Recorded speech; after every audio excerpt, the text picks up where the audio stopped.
얼마 전까지만 해도 이 12월 초부터 교회보다도 앞서서 이 세상은 이 성탄을 축하하기 위해서 도심이 시끌벅적했었죠. 이 상가에서 들려오는 캐롤송과 성탄 트리, 산타 할아버지들이 여기저기서 손짓을 하고 또한 선물 바구니들이 집집마다 배달이 되었습니다. 화려하고 시끌벅적하기는 하지만 정작 이 성탄의 주인공인 예수님의 흔적은 안타깝게도 구석으로 밀려난 기분이었습니다.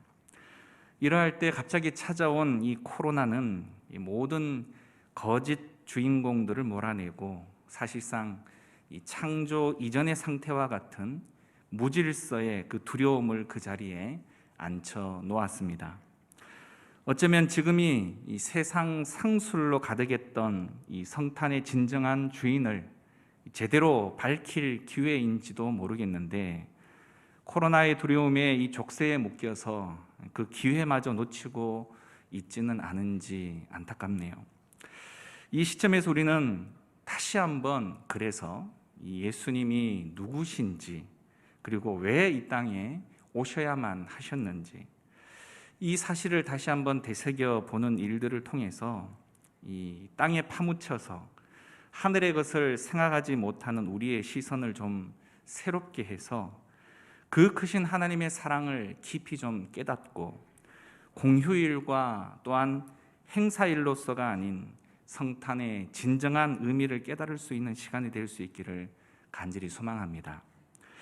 오늘 오전 담임 목사님께서 전해주신 말씀을 통해 사실상 이 본연의 의미를 충분히 들으셨기 때문에 저는 좀 다른 각도의 내용을 같이 살펴볼까 합니다. 오늘 성경은 예수님이 이 땅에 오신 이유에 대해서 분명하게 설명을 하고 있죠. 먼저 21절을 다시 한번 보시도록 하면 아들을 낳으리니 이름을 예수라 하라. 이는 자기 백성을 그들의 죄에서 구원할 자이심이라 하니라. 우리 예수님은 죄와 사망, 가난과 질병 그리고 이 저주에서 우리를 구원하려고 이 땅에 오신 것입니다. 죄로 인해서 영원한 지옥불에서 그 대가를 지불해야 하는 바로 우리를 용서해 주시기 위해 예수님께서 이 땅에 오셨다라는 말이죠. 우리들의 죄값을 대신 지고 십자가에 죽으시기 위해서 말입니다. 그분의 나심은 사실상 단순한 탄생이 아니라 수천 년의 기다림과 준비의 과정을 거쳐서 바로 죄된 우리에게 찾아온 아주 오래된 약속의 결과입니다. 하지만 예수님은 죄와 사망 그리고 가난과 저주에서만 건져주시기 위해서 이 땅에 오신 것이 아니죠. 그래서 성경은 오늘 23절에 이렇게 말하고 있습니다. 한 목소리로 다시 한번 23절을 읽어보도록 할까요? 시작. 보라, 처녀가 잉태하여 아들을 낳을 것이요 그의 이름은 임마누엘이라 하리라 하셨으니 이를 번역한즉 하나님이 우리와 함께 계시다 함이라. 아멘. 그렇습니다. 예수 그리스도는 임마누엘, 다시 말해 우리와 함께 하시는 하나님의 모습으로 이 땅에 오셨다라는 거죠. 죄악으로 가득 찬 이 세상에서 하나님이 우리와 함께 하신다라고 말하는 것은 참으로 놀랍고도 복된 은혜가 아닐 수 없습니다. 왜냐하면 우리는 결코 혼자가 아니라 전능하신 하나님께서 언제나 함께 하시기 때문이다라는 사실입니다. 아무리 힘들고 어려워도 하나님이 함께 하시면 든든하고 또한 다시 일어설 용기를 얻게 되어진다라는 것이죠. 사람, 돈, 건강을 잃는 것은 많은 것을 잃는 것이 사실입니다만 하나님이 나와 함께 하시는 것으로 얼마든지 다시금 회복될 수 있기 때문에 하나님 한 분만으로도 성도는 언제나 충분하다라는 것이죠. 주님은 오늘도 우리와 함께 하시며 너는 내 것이라 내가 결코 너희를 버리지 아니하고 떠나지 아니하리라 라고 말씀하고 계신 것입니다. 결국 임마누엘은 우리와 함께 하시는 그 하나님의 사랑의 표현이며, 이 사실을 믿는 자, 단순히 아는 자가 아니라 믿는 자는 진정한 하나님으로부터 오는 행복을 누릴 수 있게 되는 것입니다. 그런데 구원받은 우리들이기는 하지만 이 땅에 거하는 동안 고난은 피할 수 없는 동반자일 수 있을 것입니다. 살다 보면 힘 빠지는 일도 수도 없이 경험하게 된다는 것이죠. 우리의 노력으로 해결할 수 없는 일 또한 얼마나 많은지 모르겠습니다.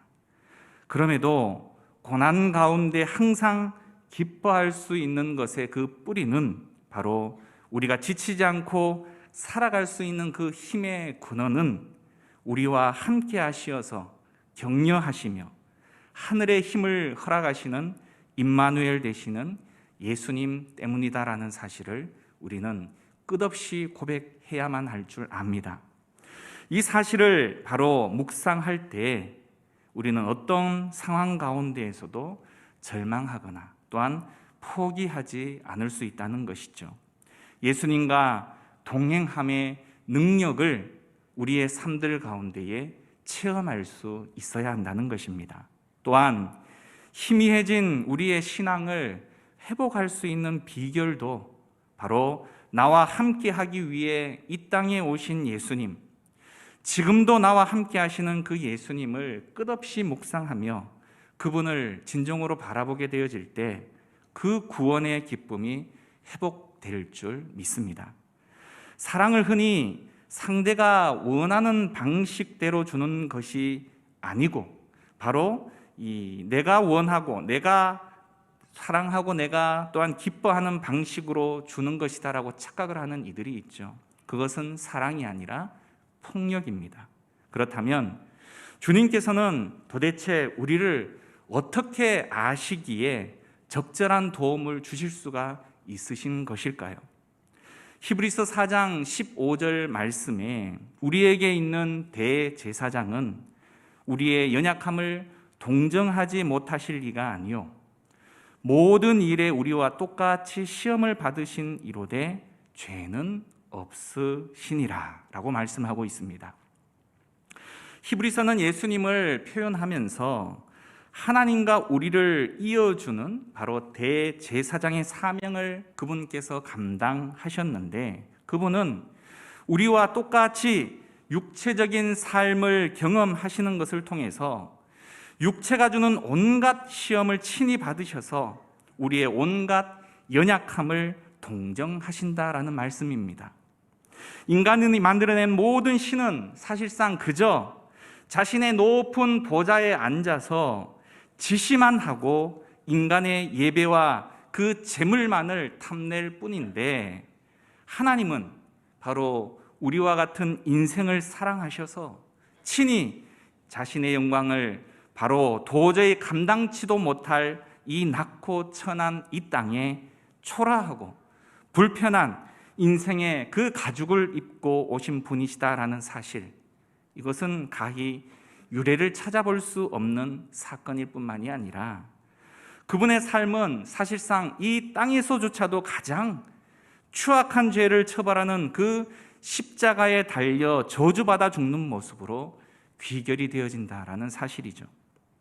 결국 우리의 삶을 바로 제대로 살아보셔서 동정, 다시 말해 공감하실 수 있으시다라는 말씀입니다. 너희가 세상에서 얼마나 힘겨운 싸움을 하고 있는지, 그 죄의 유혹이 얼마나 거센지 바로 내가 다 안다라고 말씀하시는 것입니다. 그분은 죄로 물든 이곳에 오실 이유가 사실상 전혀 없으신 분이셨지만 자기 백성을 누구보다 잘 알고 또한 공감하며 그러한 백성들을 죄에서 구원해서 하나님 나라의 좀 다른 백성으로 삼기 위해 예수님께서는 바로 우리를 위해서 너무나 중대한 결단을 하셨고 마침내 우리에게 직접 찾아오셨다라는 것입니다. 이것이 얼마나 감사한 일일까요? 우리가 성탄에 대해서 누구보다 감격하고 감사해야 하는 이유가 바로 여기에 있는 것입니다. 그가 이곳에 오셔서 어떤 삶을 살았는지 이해하면 이해할수록 바로 그분의 이 성육신은 더욱 감사와 은혜가 넘치는 순간이 되어질 수 있다라는 것입니다. 제가 알고 있는 한 여집사님께서는 스스로가 직장에서 바로 신우회를 조직해서 예배 모임도 이끄시고 전도도 아주 많이 하시는 그러한 신실하신 분이 한 분 계셨습니다. 그런데 어느 날 덜컥 이 암이 걸려서 12번이나 수술을 받게 되셨습니다.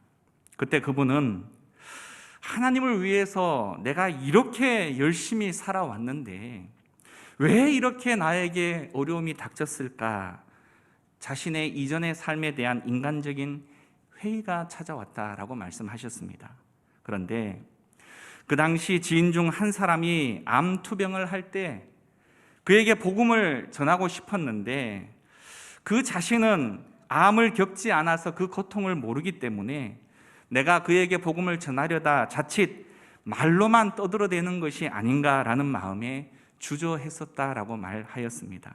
그런데 이제 자신에게도 찾아온 그 암 때문에 내가 이런 고통을 겪는 것을 통해서 오히려 그러한 자들을 위로하고 복음을 전하라고 하나님이 암을 주셨나 보다라고 이해하기 시작을 했다라고 말씀하셨습니다. 그리고선 암 투병 중인 그에게 즉시 전화를 걸었답니다. 사랑하는 누구야? 내가 암에 걸려보니 그동안 네가 얼마나 힘들었는지 이제 내가 조금 알겠어. 그리고 복음을 전하게 되었답니다. 말씀대로 살아내는 사람이 전하는 위로와 또한 그 믿음의 고백이 얼마나 진실되게 다가갔겠습니까? 이것이 바로 현실의 그 고난을 뛰어넘는 믿음이라고 말할 수 있을 것입니다. 수백 번 들은 말씀이 사실상 실생활에 전혀 도움이 되지 않는다면, 소용되어지지 않는다면, 그렇다면 우리는 과연 누구라는 말입니까? 이것이 바로 주님이 우리에게 찾아오셔서 우리의 삶에 공감하시고 우리를 구원하기 위해 자신의 모든 것을 주셨다라고 말씀하시는 기쁜 소식, 다시 말해 복음이라는 것입니다. 그 복음의 결정판이 성탄절입니다. 임마누엘은 고난의 자리로 임하시는 예수 그리스도시죠. 임마누엘의 역사는 사실상 그래서 과거 2000년 전에 하나의 사건으로 끝맺는 것이 아니라 지금도 계속되어지고 있다는 것입니다. 지금도 앞이 캄캄한 하루하루 험악한 세월을 눈물과 한숨으로 힘겨워하며 살아가는 우리에게 그 주님께서는 찾아오신다는 것입니다. 그리고 위로하시며 용기를 주신다는 것이죠. 바람과 바다를 꾸짖어서 잠잠케 하신 권능으로 우리의 문제들을 해결하시고 또한 우리의 사방의 모든 어둠을 말씀으로 물러가게 하신다는 것입니다. 주님이 오시는 그 자리에는 그래서 반드시 회복이 일어나는 것입니다. 병든 자를 치유하고 묶인 자를 자유케 하고 우는 자를 웃게 하는 역사가 하나님이 역사하는 자리 가운데에 일어난다는 것입니다. 이 놀라운 임마누엘의 은총에 그 성탄의 축복이 우리 모두에게 임하기를 간절히 소망합니다. 우리는 매년 이 성탄절을 습관적으로 맞이하지만 우리를 향한 사랑으로 친히 그 아들을 보내주신 하나님께 감사와 또한 주님이 이 땅에서 보내셨던 참된 그 사랑의 정신을 다시금 좀 제대로 되새김질할 수 있는 시간으로 이 기간들을 삼아야 할 줄 압니다. 하나님이 나를 위해 인간이 되셨다라는 사실, 나의 죄값을 대신 치러주시고 죽으신 이 감동적인 사랑의 이야기는 진정 하늘을 두루마리 삼고 바다를 먹물 삼아도 다 기록할 수 없는 사랑 이야기이지 않습니까? 또한 만 입이 내게 있어도 다 표현할 수 없는 그 사랑 이야기이지 않습니까? 하나님은 우리를 위하여 자기 자신을 아낌없이 다 내어주셨습니다. 하지만 육신적인 그 삶에만 몰두되어져 있는 우리의 모습을 한번 돌아보기를 원합니다. 성탄절이 대목이기에 장사하는 분은 돈을 벌어야 하고 사람들은 놀아야 하기에 예수님을 경배하는 일은 항상 뒷전이 되어지고 말았습니다. 게다가 우리는 이 코로나에 사로잡혀 꼼짝달싹 하지를 못하고 있습니다. 죽음에 대한 두려움, 먹고 사는 문제, 인간관계 등에 빨간불이 켜져서 성탄절은 그저 여유가 있고 평안할 때나 신경 쓰는 것이지 전혀 관심 밖의 일이 되어져 버리고 말지 않았냐라는 것이죠. 사랑하는 여러분, 환난 자체가 바로 우리는 어찌할 수 없는 것일 수 있을지 모르겠지만 그 환난이 우리를 사로잡도록 내버려 두어서는 결코 안 되는 것입니다. 환난의 때에 그래서 성도는 더욱 하나님을 찾고 그분께 부르짖어야 하는 것이죠. 우리의 마음이 이 환난에서부터 좀 하나님을 향하여 들고 눈에 보이는 것이 다가 아니라 여전히 우리를 도우시고 우리와 함께 하신다라는 그 임마누엘의 하나님에 대한 그 믿음을 우리는 견고히 다시금 세워가야 한다라는 것입니다. 여러분, 구약 성경에 수많은 믿음의 선진들이 있지 않습니까? 다니엘이 사자굴에 던져지는 것을 알고도 예루살렘 성전을 향하여서 기도했다라는 사실은 환경이 우리의 믿음을 빼앗을 수 없음을 우리에게 너무나도 잘 보여주고 있는 대목이지 않습니까? 성실교회도 사실상 이 성탄절을 맞이하면서 기도하면서 여러 가지를 고민하였습니다. 어려운 시기이기 때문에 모든 것을 간소화하자라는 생각도 있었습니다만 이런 때일수록 성도들과 이웃들에게 좀 밝고 기쁜 성탄을 나눌 수 있어야 하겠다라는 우리 교역자들의 의견을 모아서 대대적으로 교회 안팎에 성탄 트리 조명을 설치했습니다. 이것을 통해 예수님의 탄생을 좀 기뻐하고 이 어려운 때를 성실교회에 함께 잘 극복해 나갑시다라는 그 메시지를 전달하고 싶었다라는 것입니다. 여러분 어떠십니까? 좋으시죠?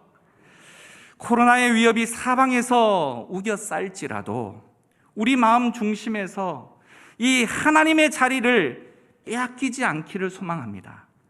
우리를 위해 이 땅에 오신 예수님을 좀 진심으로 경배하며 이 모든 환경 가운데에서도 여전히 구원하시는 그분을 철저히 신뢰할 수 있는 이 성탄절이 되어지기를 간절히 소망합니다. 사랑하는 여러분, 예수님께서 세상에 오신 이 성탄은 사실상 하나님이 인류에게 허락하신 최고의 선물이자 하나님의 자기 사랑의 표현이십니다. 따라서 이 성탄은 지극히 높으신 하나님의 능력의 그 덮으심을 받은 자만이 믿을 수 있고 또한 그것을 온전히 즐기고 누릴 수 있다는 사실입니다. 바로 그를 요한복음 1장 12절과 13절에 나와 있는 것이 영접하는 자, 곧 그 이름을 믿는 자들만이 누리는 하나님의 자녀된 특권이요 권세다라는 사실이죠. 임마누엘은 주님이 약속하신 바를 그래서 반드시 이루실 것을 보여주는 가장 확실한 사건입니다. 부활하신 주님이 승천하시며 남기신 마지막 말씀이 무엇입니까? 마태복음 28장 20절에 내가 세상 끝날까지 너희와 항상 함께 있으리라. 임마누엘로 오신 예수님께서는 승천하신 그 이후에도 여전히 우리의 임마누엘 되십니다. 그렇기에 힘들고 어려운 세상에서 지치고 상한 영혼들이 믿음으로 붙잡아야 할 것은 오직 이 약속의 하나님의 말씀이라는 것입니다.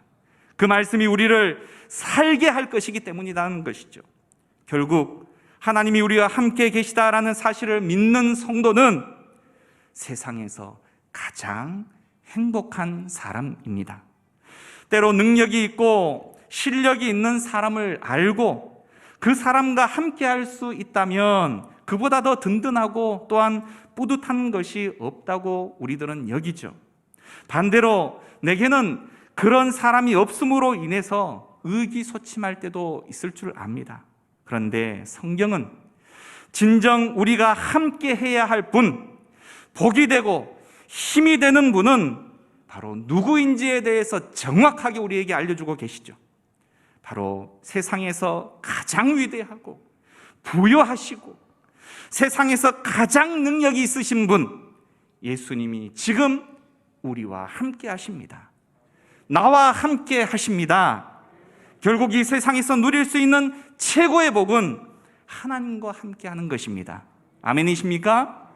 따라서 성도의 참된 행복은 재물의 많고 적음도 아니요 명예의 높고 낮음도 아니라 예수 안에서 이미 실현된 그 임마누엘을 참으로 누리며 사는 것입니다. 미얀마 협력 선교사이자 우리 주우찬 선교사님의 따님이신 주보배 선교사님의 고백을 잠시 소개하고 싶습니다. 미얀마 내전으로 지난 봄에 급히 한국에 들어와서 한국에 머무시다가 이제 연말이면 다시금 복귀하실 계획을 가지고 계신 중에 있으신데요. 어린 두 아이들을 기르는 이제 겨우 30대 중반에 여러분의 며느리나 손주 며느리쯤, 아니 딸이나 손주 정도의 아주 갸냘픈 분이 개인적 사정도 아닌 국가적 소요 사태로 국내로 일시 귀국해서 사태가 아직 완전히 해결될 때까지 지금까지 누려보지 못한 쉼을 충분히 가지실 수도 있을 법 하실 텐데, 죽어가는 그 미얀마 사람들의 고통의 소리와 눈물의 호소가 귓전에 아른거려 뭐 그리 대단한 생활도 아닌 한국에서의 매일매일이 바늘방석처럼 여겨지신다라고 말씀하셨습니다. 자신의 안위를 위해서 자신에게 맡겨진 백성들을 외면한 것과 같은 마음에 가슴 아파했고, 진정으로 자신이 돌아보아야 할 사람들을 향한 그 무한한 책임감이자 주님께서 먼저 보이신 사랑 앞에 선한 이웃으로서의 사명을 감당하기 위해 선교사님께서는 여전히 총알과 폭탄이 난무하고 코로나 전염병에 대해 속수무책인 그 미얀마 땅으로 두 아이의 어미이자 자유와 풍요를 마음껏 누리고픈 그 젊은 여인으로서의 모든 권리와 책임, 그리고 수많은 걱정들을 뒤로한 채 불안하고 위험한 그 현장으로 뛰어들려고 하고 있습니다. 사랑하는 여러분, 무엇이 그 위험을 무릅쓰고 선교사님을 그렇게 이끌어가고 있는 것일까요? 선교사님의 시선이 바로 하나에 맺혀 있기 때문인 것이 아니겠습니까? 무엇입니까? 미얀마 백성들을 향한 불타는 그 불쌍히 여기는 마음이지 않습니까? 내 생명보다, 가족의 안위보다 그들을 더욱 불쌍히 여기는 그 마음이라는 것입니다. 사랑하는 여러분, 우리의 시선은 지금 어디를 향하고 있는 것입니까? 무엇에 집중되어져 있으십니까? 그 시선이 머무는 곳에 우리의 마음이 있을 수밖에 없고, 하나님 외에 육신적인 필요들만 향하고 있다면 우리들의 인생은 걱정과 근심, 불안과 이 세상의 끝없는 욕심으로 지치고 메마를 뿐입니다. 사랑하는 성도 여러분, 하나님으로 인해 행복하시기를 간절히 소망합니다. 세상 다른 그 어떤 것이 아니라 하나님으로 인해서 우리가 행복하기를 소망합니다. 이 세상의 고통의 사실상 모든 궁극적인 목적은 그 하나님과 함께하지 못하기 때문에 오는 모든 결과물입니다.